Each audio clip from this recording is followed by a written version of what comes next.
Welcome back. The presidential candidates headed back on the campaign trail today. And as they do, they're both haunted by, some new scandals. The New York Times reporting that Donald Trump may have not paid federal taxes for 18 years as more shady dealings unravel from the Clinton Foundation. So, which is worse? Here to weigh in, GOP strategist Noel Nikpour and Democratic strategist Evangeline Gomez. Thank you both for joining us early this morning. Thank you. So, Noel, I'll start with you. Is this a big deal? Let's begin with the tax returns. You know, to me, it pales in comparison, when you're looking at Hillary Clinton's pay-to-play politics. And actually what he did, I'm glad it was leaked. And the reason why is because people have looked over it and there is no wrongdoing. All he did was a lost carryover. A lot of Americans can't really relate to a lost carryover, especially with that magnitude of price point. But there is actually nothing wrong with what he did.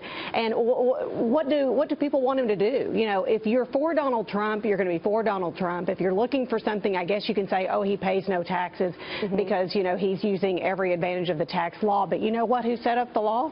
You know, it's people like Hillary Clinton. So he can go back to that. And if you want to go a step further, you can look at her husband, who actually pardoned one of the big tax evaders, which was Big Mark Rich. And Hillary Clinton herself also used the same thing on a $700,000 loss that she reported in her own tax returns that she released. So, Evangeline, your take.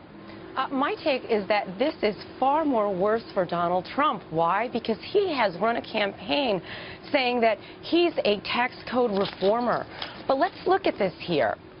He has been able to carry these losses to the disadvantage of the working people that he claims to represent.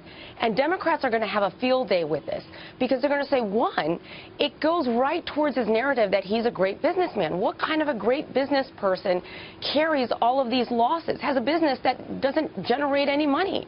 Number two, the working people. You're a police officer in Toledo. You're an auto worker. They're the ones who are paying taxes on salaries that are much less. Is it fair to them? Well, once again, though, they open up the door to have, the similar argument against Hillary Clinton as well. But let's move on to this. Donald Trump slamming Hillary for bashing Bernie Sanders supporters in the leaked recording as Clinton campaign as they attempt to do some damage control. Will this hurt her with millennials? Because so far she's been doing better in that area. Evangeline?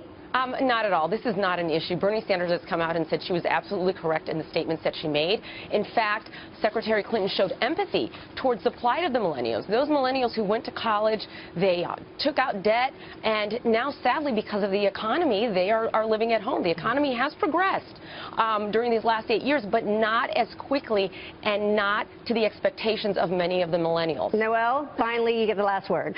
Not at all. I think she actually meant it. Now they're trying to backtrack on it, saying that they're living in their parents' basement as a result to new tactics. But that is not true. I think she meant it. She's never been a self-declared socialist, and now she's trying to go in between some of Bernie Sanders' economic policies and her own. It is just not working, and Bernie Sanders people can see right through it. We will see. We'll see what happens. All right. Thank you both for joining us this morning. Thank you. Have a great morning. You too.